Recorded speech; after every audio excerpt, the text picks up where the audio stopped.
να σημειωθεί αυτός εδώ άνθρωπος είχε unreleased τραγούδια του Drake και δεν μου τα έδινε.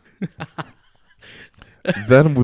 Γιατί ξέρω πολύ... Θυμάμαι ακόμα που ήμασταν στο σπίτι σου ήμασταν. Ναι, πίσω. Για πίσω. Φωνάζει στο δωμάτιό του και μου λέει: Έλα να ακούς κάποια τραγούδια.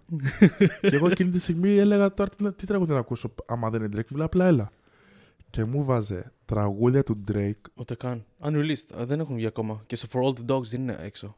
Υπήρχε ένα τραγούδι που ήταν νομίζω. Ήταν ένα τραγούδι που έχει μπει σε άλμπουμ. Με λίγα λόγια. Certified Lover Boy και Darklin's Demo Tapes. Και δεν μου τα έστειλε ποτέ. Μου λέει: Θα περιμένεις να βγει το άλμπουμ. Γιατί σε έχω ικανό να πας να βγάλεις story με αυτά τα τραγούδια.